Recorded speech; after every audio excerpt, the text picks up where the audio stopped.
Good morning, good afternoon, good evening, however you're watching, wherever you're watching, however you're listening, wherever you're listening. It's the Bet Online Salute to Troy podcast, and we have 2/3 of the tripod here. We're here with the one and only self, the mad scientist, the madman. Madman, how are you doing today? Doing well, Coach. Always a pleasure to do this with you on a Monday evening. Obviously, we're about 48 hours removed from the Maryland sting. I think it's still stinging, but excited to have a great conversation with you, as always, about all things our beloved men of Troy.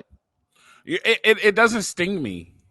It doesn't, because I called it when we did our preview show. I was like, it's more of the same. Like we're right now on the verge of insanity.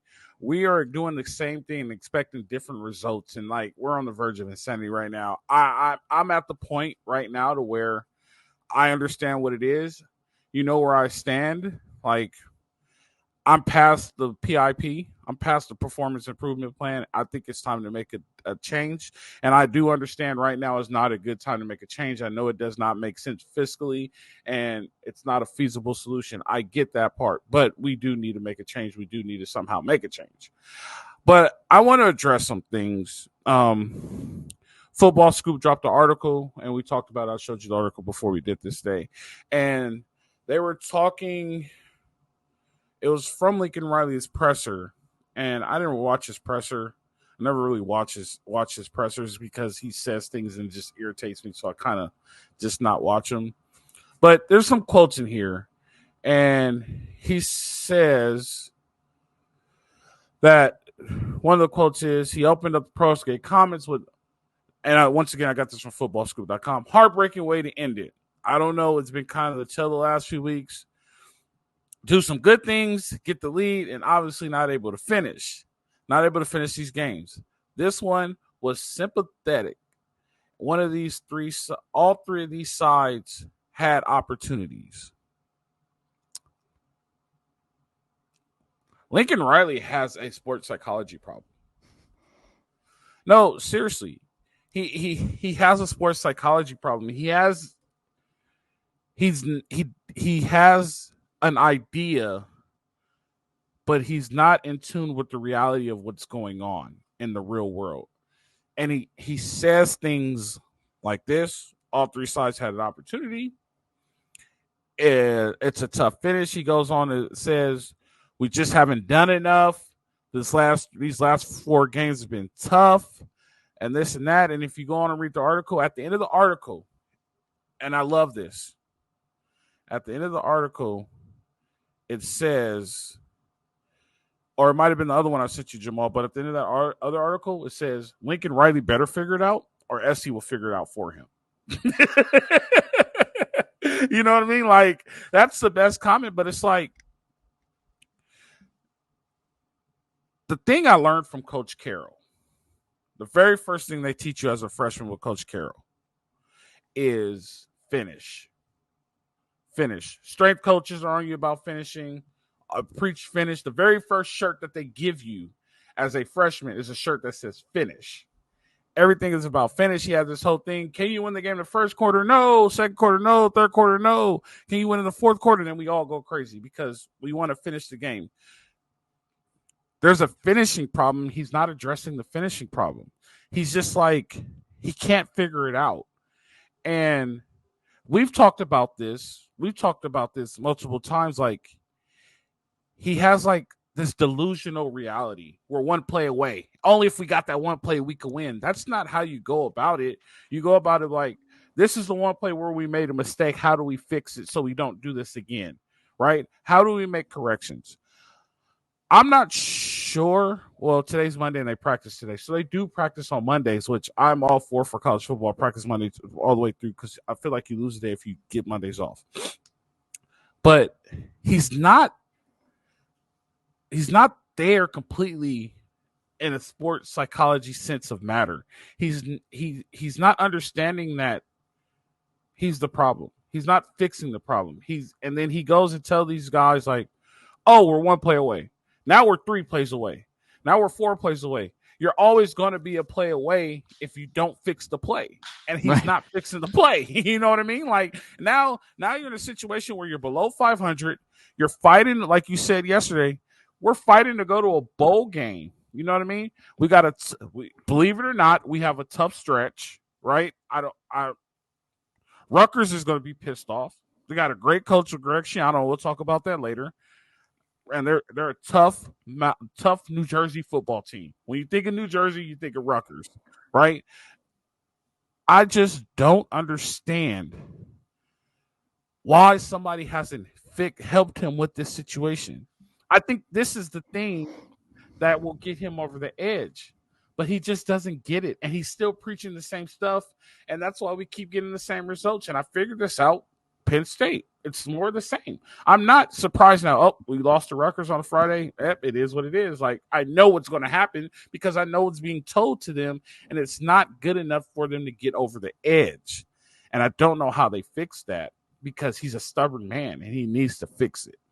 How do you feel about what I said, man? Yeah, Coach. I mean, it's a really good point, and want to sort of double click on one thing in particular that you said, and that's the kind of the delusional reality, right? Because you can live in this alternate world where you're always one play away. You're always, you can live in this almost world forever. And there's sort of a safety and a security in that of recognizing, hey, we were so close, but we weren't there.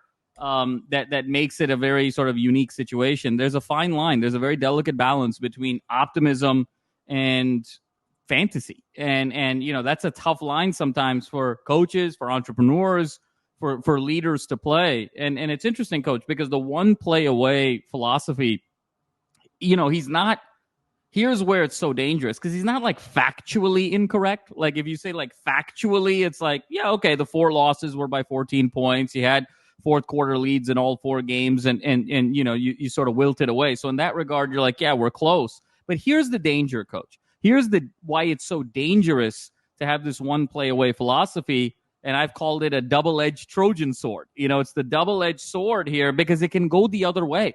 And I have an article coming out on LAFBnetwork.com tomorrow on this.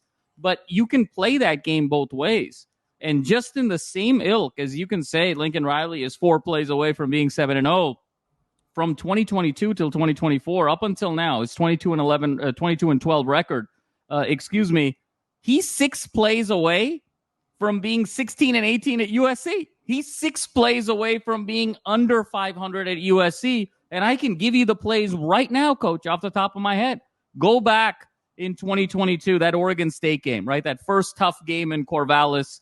Caleb 3-0, we're number 7 in the country, down 14-10 that whole second half. And everyone remembers that sort of Caleb to Jordan Addison 21-yard touchdown pass with a minute to go. We get out of there 17-14. Everyone forgets on that drive with 3 minutes to go. There was a 4th and 6, Coach, if you recall. And Caleb scrambles. He's a yard short. Brett Nealon comes into the pile and just shoves him over the line. If Brett Nealon doesn't come in and shove him over the line, we get stopped. Oregon State runs out the clock. Game over. That's a loss. Second play. We know it from the Victory Bell, the electric Victory Bell game of 2022. Nobody could get a stop in that game the whole second half. Latu sacks Caleb. Finally, there's one stop in this game. 2 minutes to go. UCLA's got the ball down 48-45. The whole stadium, SC fans, UCLA fans, thought UCLA was going to win the game. Given the way no one could get a stop, DTR inexplicably throws an interception to Corey Foreman at the 50-yard line with a minute and a half to go. Kaz Allen was wide open in the flat. That was at least a 20-25-yard play, and UCLA would have set up for a go-ahead score and a win there. That's play number 2. Okay, Coach. Play number 3. Remember last year, the Arizona game, if you recall. What a wild ending that was. That botched field goal before end of regulation. Everybody stunned that we're in overtime. First overtime, we score, but everyone's still sort of rattled. Noah Fifita, first play of Arizona's possession in overtime, if you recall, hits Jacob Cowing for a touchdown in 25 yards. Boom. Easiest touchdown in the world. Cowing had 10 catches, 88 yards, 4 touchdowns in that game. The whole stadium, Coach, if you recall, thought Arizona was going to go for 2 because they had all the momentum. For whatever reason, Fish decides to kick the extra point. It resettles SC. They get the win. Arizona goes for 2. Cowing had 88 yards on 10 catches, was dominating short yardage. Arizona wins that game. A couple weeks later, remember the Cal game, Coach? Up 50-49, in that back and forth affair. Cal goes for 2 in the win. Gentry gets a fingertip on the 2-point play. Gentry doesn't get a fingertip on that play. We lose that game 51-50. This year, look at the LSU game. We talked about it at length. Obviously, we ended up winning that game. Less than 2 minutes to go. LSU's got the ball, USC 14-yard line, down 20-17.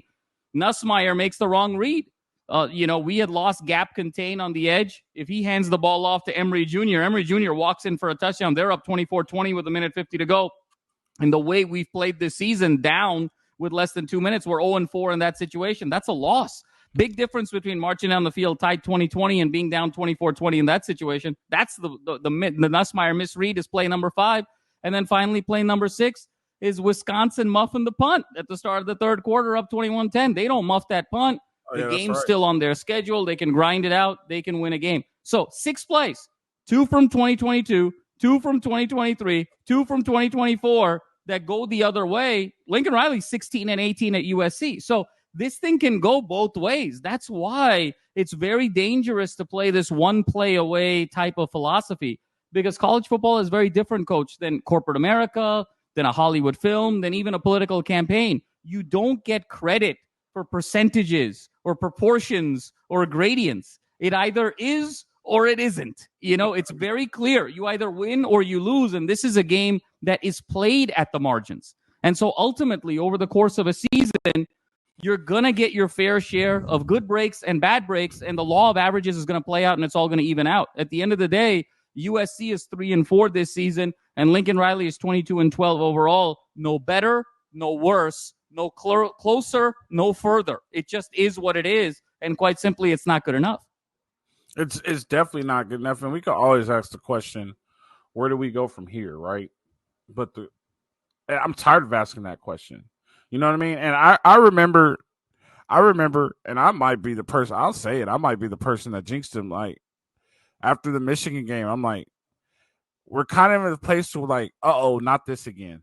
And all of a sudden, we are in that place, uh-oh, not this again. Like, 3 years of no changes. What's so scary? You know what I mean? Like, you're not fixing it.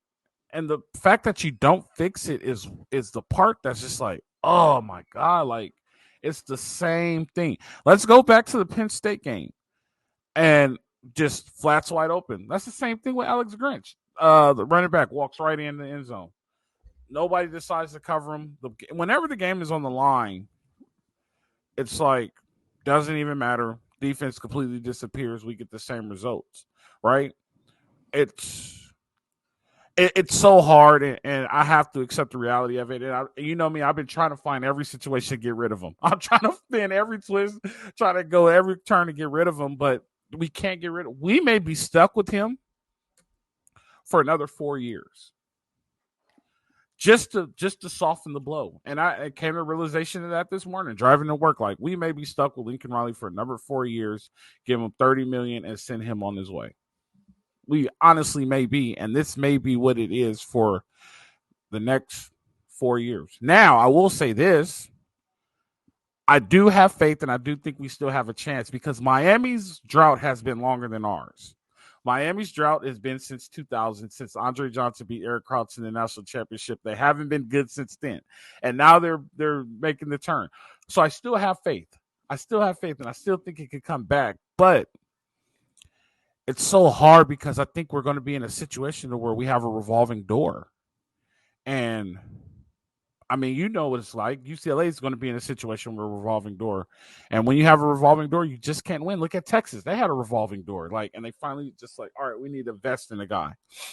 It scares me, because Ryan admitted the other day, he has a source saying the big donors just don't care about football anymore because it's not appropriate. Like, we're in a bad situation for us to be a blue blood school. Right. Yeah, Coach. Absolutely. And I think the hope here moving forward is, I think you're absolutely right. And, we've covered this, extensively. And that is, obviously, given the financial considerations here, he's definitely got the end of this year. He's definitely got next year, barring an absolute collapse. Right. I mean, barring a 4-8 finish, he's got next year, and he's probably got the year after financially. So he's probably, football wise, it should be 25 should be the make it or break it year. Financially, though, he probably goes to 26 and maybe even 27, depending on what the buyout number is at that point. So what can he do from here moving forward? I mean, what are his strengths, Coach? And I know we'll get to this in the next segment.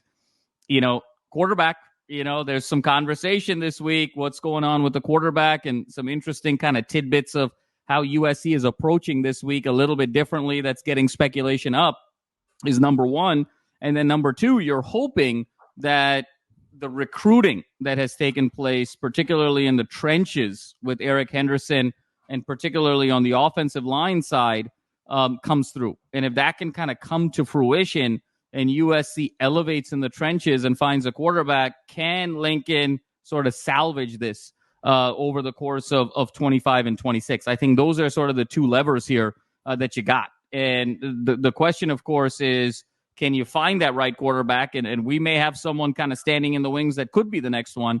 And then B, are those recruits in the trenches going to still find this place attractive enough if this is sort of a 5-loss season, 6-loss season, and then next year you sort of get off to a slow start? Because these kids are just so young and the memories are so short, and we're in such a world of instant gratification with NIL and big sponsorships that there is no patience anymore. So you're either winning or you're not. Again, you're not, you can't sort of sell, we're a few plays away to these recruits. So that becomes the big question is can you sort of sell the story well enough to sort of keep your big recruits in the trenches? And do you have a quarterback that you can really sort of stand behind and build around? Not saying that Miller Moss isn't that guy.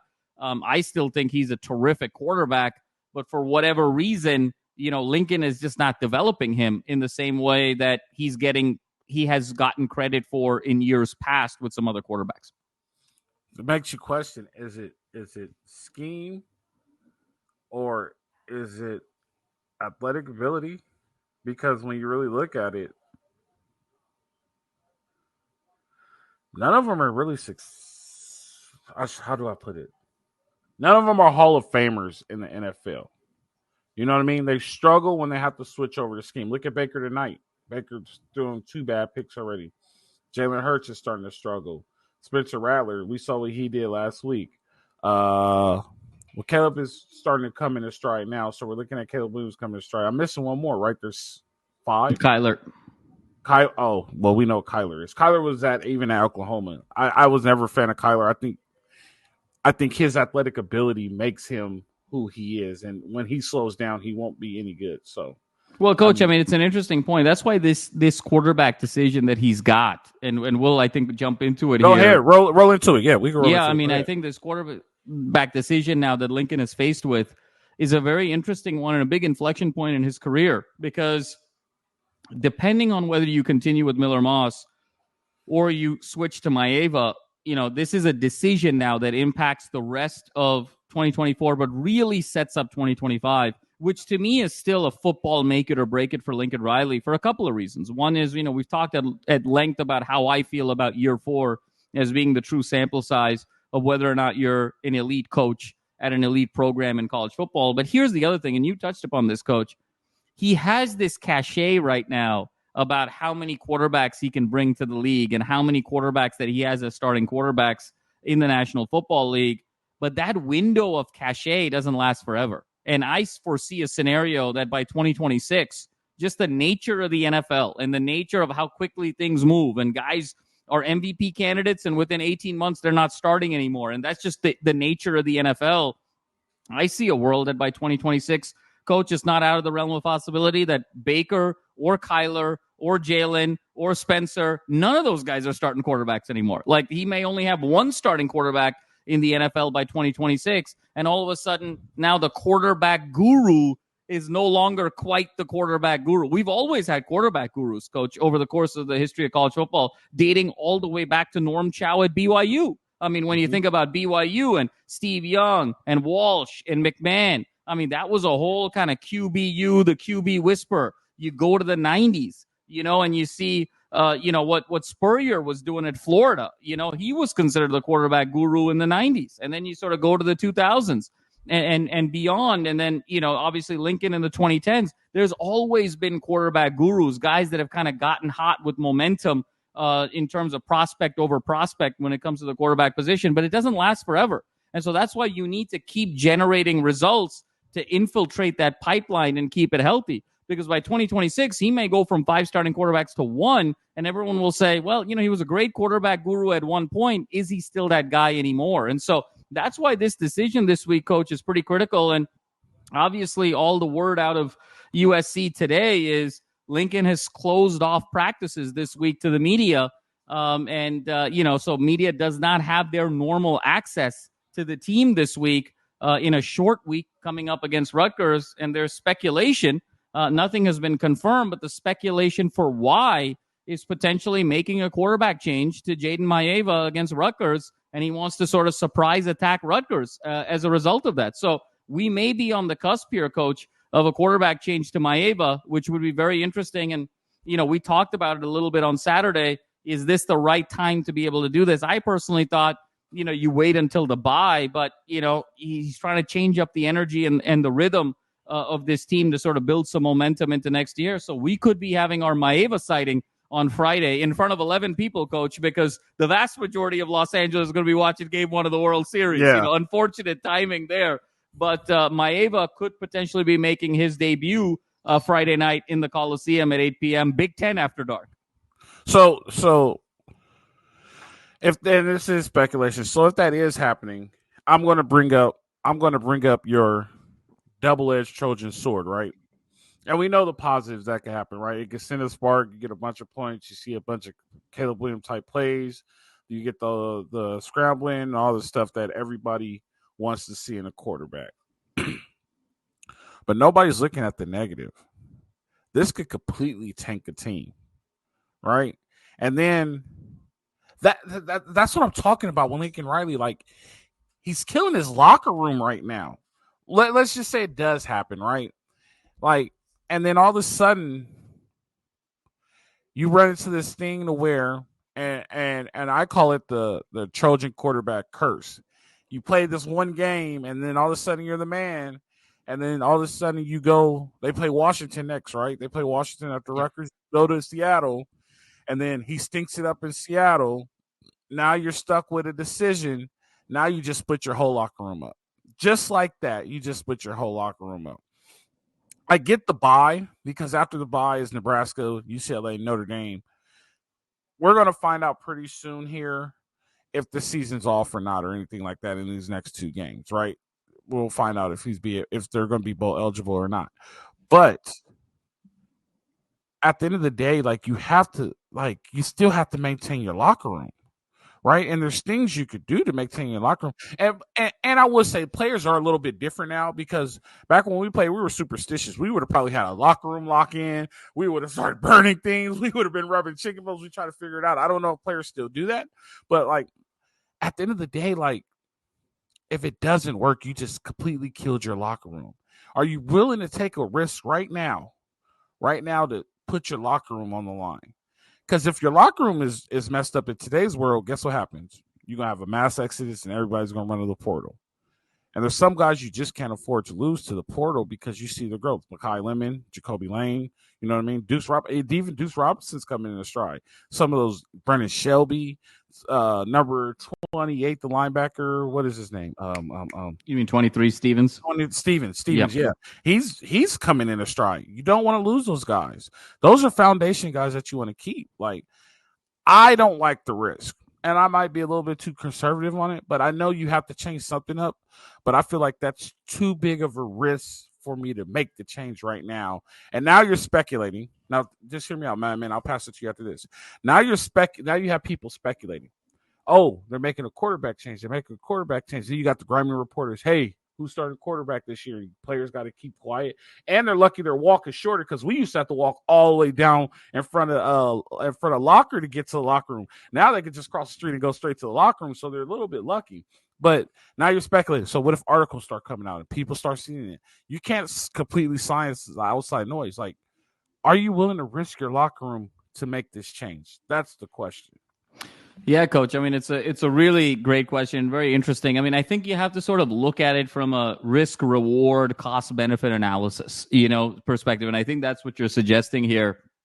Look, from a cost-benefit standpoint, I don't know if there is a ton of downside. Now, I think here's the thing. We don't know if Maiava is the answer or not. So We're not suggesting that Maiava is better than Miller Moss or he's the answer and Moss isn't. I think the one thing we do know is Maiava is physically more gifted than Miller Moss. And that's something that we even said in the offseason, right? He's a better athlete. He's got a bigger arm. He's just more physically gifted. But there's tons of guys who are physically gifted. That doesn't mean you know how to play the quarterback position. So let's put that aside. But let's just look at it from a cost-benefit standpoint. There really isn't any downside. To me, if you're Lincoln Riley and you're making $10 million a year, it's playoff or bust. I memean, frankly, if they go at this stage 8-4, 7-5, 6-6, to me, there's really no difference in those records, right? I mean, 8-4, 7-5, 6-6 is all 6 of one, half a dozen of the other in my mind. So you're not necessarily playing for wins in the same way of, there's momentum that's going to be built if we get X number of wins. I think the momentum for next year is kind of crushed. The way you sort of get momentum is the way you had momentum last year in the Holiday Bowl, where even though it was a catastrophic season because of the way Miller Moss played in the Holiday Bowl, look at all the momentum that was accrued in the offseason and the hope for this particular season. So that's how you sort of generate that momentum. Number two, in terms of the locker room, Coach, I hear you, and I think it's a great point. But this is also a very senior-laden team. I mean, when you think about Clifton and Meyer and Jameel Muhammad and Cobb, Mascarenas Arnold, Achille Arnold, Jalen Smith, Jacoby Covington, Greedy Vance. I mean, all of these guys are seniors on the offensive side of the ball. Monheim, Pregnon, Woody Marks, all of these guys are seniors. So, there's going to be sort of a locker room turnover next year anyway. So if you're sort of losing seniors, it's never pleasant, but it's not like there's sort of a carryover effect into next year either, right? I mean, I think at this stage, given where Shelby is and where Stevens is and where Tompkins is and where Fountain is and Albasari is, I think they're just really excited to play and get reps. I don't know if they've sort of elevated to sort of team leader status quite yet, where kind of the culture of the team is more their responsibility. They're still the younger guys. They still need to prove themselves that they're viable pieces of this sort of longer-term foundation. So I think they're just excited to play. And then I think from a wide receiver perspective, Coach, I think all of these guys, between Branch, Robinson, Lane, and Lemon, whether it's Moss or not, look, the leading receiver on the team right now, Coach, has 303 yards receiving through 7 games. Okay, so the leading receiver is averaging 44 yards receiving per game. Okay, so whether it's either quarterback, these guys are all going to have to sit there and make a decision and say, hey, is 44 yards per game enough over the next year or two to get me to the NFL? And if it is, I'll stick it out. If it's not, it would not surprise me if one or more of that quartet goes in the transfer portal, regardless of who the quarterback is. Just because of opportunity, you want to sort of set yourself up. Those are very talented players, Coach. They want, I think, more of a platform to be able to showcase. So I think the combination of how you build momentum next year, with the fact that you're very senior laden in a lot of key positions, with the fact that you're already kind of deep in some positions where the transfer portal is going to happen regardless, I'm not sure there's a ton of downside. From a programmatic standpoint, to go to Maiava. There's really no harm, because if you play him and he blows up, you have your quarterback for 2025. If you play him and he doesn't, he sort of flattens out, now that you got to go into the portal in the offseason and go get somebody else. Who's going to be this year's version of Will Howard? Who's going to be this year's version of Cam Ward? Who do you have to go bring in from a quarterback competition standpoint with these guys, with Juju, and really say who's going to be my quarterback next year? The person that you really feel for here, Coach, not necessarily from a programmatic standpoint, is Miller Moss himself. True Trojan, waited his turn, did all the right things. And the nice thing is no one is ever going to be able to take away that Holiday Bowl MVP performance from him. No one's ever going to be able to take away that LSU win from him, USC's first top 15 win since 2017. But unfortunately, he is sitting as 4-4 at a starter. And, this is yet another story. If this is the end of the Moss era at USC, it's sad that these fairy tale debuts don't always have the happy endings, right, Coach? We look at JT Daniels, how he blew up his first start with Amon-Ra, the two Mater Dei guys in 2018. We saw how Slovis blew up. You remember in the Stanford game, coach, of 2019? We thought he was the truth, and it flattened out. And then Jackson Dart, if you recall, remember coming in for Slovis against Washington State, going crazy. We thought he was the answer, and he flattened out. So it would be sad if the Moss career sort of follows that trajectory a little bit. So I feel for Miller more than anybody else. But I think from a programmatic standpoint, coach, I'm not sure there's a downside. Yeah, I mean, I'm gonna agree to disagree because we could get in deep to this because just 3,000-foot view. Those seniors could spread cancer. That cancer could stay, and it could kill your locker room for years to come. It'll take forever to get it out. That's the only thing I'm worried about. Just real quick to summarize. That's the only thing. I know you mean simulating, but like it can. But you're right. I mean, you need a spark, and if that's the way they feel that it worked with Caleb Williams, right? Oklahoma needed a spark. They had to take Rattler out, and maybe this is what's needed, right? So we'll see. I think you're right. I do feel bad for Miller Moss, but I think, especially after talking about Buddy, I think he has a shot at the NFL, and they say that he's like a high too, but we'll see what happens after workouts and everything like that. That's just right now. He needs some time to sit. He just doesn't have enough starts, but I think he was great. I think he did really good. I do too, Coach. I really do too. And I think, so much of the conversation right now is today about even the run-pass mix between Lincoln Riley.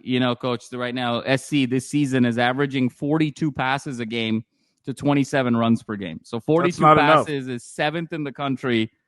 27 runs a game is 129th in the country. Okay. And so you see that split. It's 61% throw, 39% run.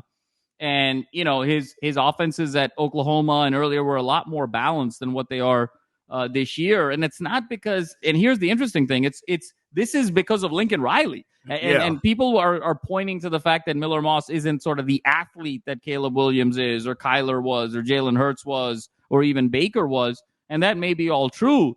But he's not throwing more because he can't run. I mean, Woody Marks has put together a series of 100-yard games. This team has been able to run the ball, particularly in between the tackles, very effortlessly. You got a second running back in Joyner, who's a bruiser, who knows how to get yards. So it's not like they're throwing so much because they can't run. Despite Miller Moss's whatever limitations you want to call them from an athleticism standpoint, this team is still able to run the ball. This is really about Lincoln Riley's play mix himself. This is sort of self-inflicted. So I think Miller's actually done a phenomenal job this year. Now, having said that, he has gotten lazier with his footwork. He has gotten sloppier with his mechanics. There has been sort of an overall regression from a consistency standpoint since the start of the season, particularly in that LSU game to now. And that's a bit concerning. And then, of course, the turnovers. The interceptions have really been kind of crushing at some key moments. So, there's been a lot of good in terms of reading defenses. There's been some bad, but part of this, Coach, and we've talked about it, is, how many of those interceptions were his fault given the line? How many of those interceptions were his fault given the play calling and putting too much on him over the course of the second half of a ball game? So, it's tough. I mean, has he gotten an A+ this year in terms of performance? No. But has he been an F or a D this year? No. I think Miller Moss has been kind of a B- grade. I would give Miller Moss B- to C+ over the course of this season. So there's certainly room from a B- to sort of improve. But then there's also an argument to say, hey, look, season's over. Let's see what we got with Maiava over a 4 or 5 game stretch and potentially have a really meaningful quarterback competition. And the other thing, Coach, is, would it be interesting if Maiava wins this competition? Do we see Miller Moss at the transfer portal? I mean, this is sort of the nature of the beast that we're in right now. With college football today. So interesting mix here. But I'm much higher on Miller Moss than most of the followers of the team. And I know you are as well, and I know Ryan is as well. I think he's been a phenomenal quarterback. He's had some mistakes. It's only 8 career starts. There's really room to grow here for Miller Moss. But unfortunately, circumstances and timing may get the better of his tenure at USC. Yeah, I think I'm looking at stats right now. He's 14 touchdowns, 6 interceptions, but he's 6 yards away from throwing for 2,000 yards. You know what I mean? Like he's 183 for 284, which isn't terrible. It is what it is, though. At the end of the day, I mean, We're not the coaches. We're just some guys on a podcast. Right. No, at the end of the day, look, I mean, I think, has he done enough to completely secure the job? No. Has he done to completely blow the job? No. But when you're somewhere in between and you're 3 and 4, you might as well see what else you have, going into 25. Yep, definitely. I mean, if in that case too, start playing all the young guys. Well, that's what I was saying. That's what I was saying on Saturday, Coach. If you're gonna lose with young guys. Get them the experience, get them out there ready to play, and rep them up. If you're gonna lose with young guys. Coach, the season was over. Let's be honest. I mean, after the Penn State, the moment that ball went through the uprights in overtime from the Penn State kicker, the season was over. This is now a glorified preseason for 2025. So, you have to kind of help guys, the upperclassmen kind of get set up for the NFL. Do they have enough on film or they don't? You want to sort of set them up for success. And then you got to play the young guys. I feel like you got to play all the young guys after the bye. I think there's a really nice, clean inflection point. But if you want to do it sooner, certainly that's Lincoln Riley's prerogative. And we'll see if he sort of leans more into that direction, obviously starting with the quarterback on Friday night.